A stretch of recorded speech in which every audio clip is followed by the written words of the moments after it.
I am by no means an expert or pro at revenge, but I am a patient person. I disclosed this to a friend, and they directed me here. ThrowAway for obvious reasons. It's a long read, but the setup and backstory are important. 7 years ago, I was lucky enough to be able to buy my own place. I had saved for 10 years, worked my ass off, and I was so happy to be able to have a place to call my own. Now, being a single person on a mortgage meant I had to make compromises. One such compromise was buying a property on a shared block, a lot cheaper. Where I'm from, this usually means it's on a Strata title. For some, that's a bonus, as it means there's a communal fund for repairs.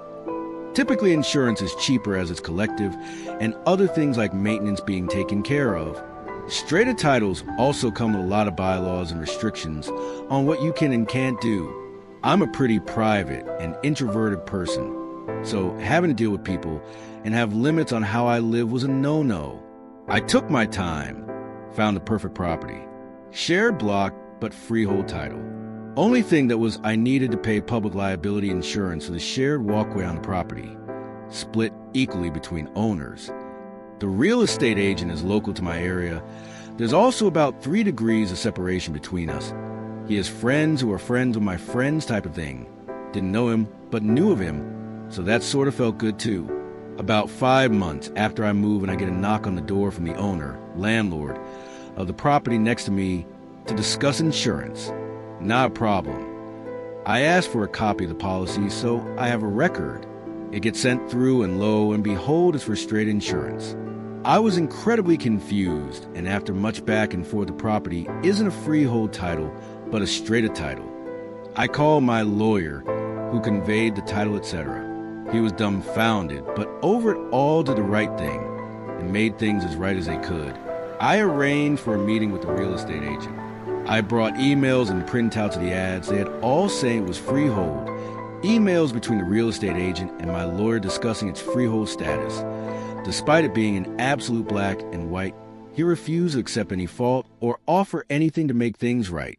I don't begrudge that. He's looking out for himself. I get that. However, I wouldn't forget it. I did enter into mediation with the real estate agent, and all I asked for was, when the time came for me to sell, they do it or cover the costs.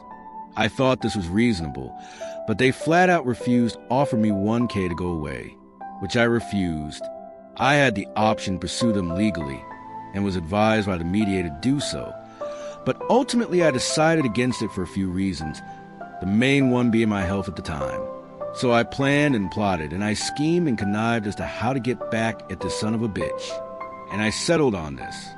I found his personal Facebook page, which wasn't set to private, saw some photos of a boys on tour trip he went on a few weeks prior, so about 5 to 6 months after I bought the property. I also found his address through a business registration search. On the anniversary of the sale, for 6 years straight, I sent him flowers with a note. Dear real estate agent, remembering you on this, our special day. She has your eyes. Love, L.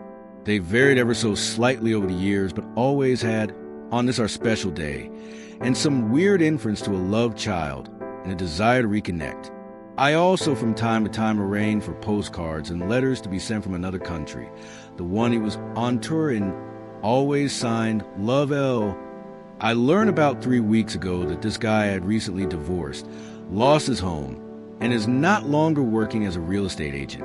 His wife had found out he cheated on her. The story I was told, through said friends of friends, went along the lines of he would get weird gifts and flowers every year, same day, every year. She, his wife, finally put 2 and 2 together and realized what the date was, and he admitted to cheating on her.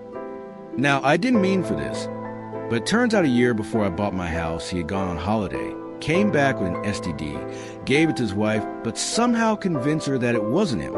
As such, our special day turned out to be right around the time he'd have been balls deep, sans condom, in someone who wasn't his wife, only 1 year earlier. He's apparently lost his house, half his retirement savings, and also his business.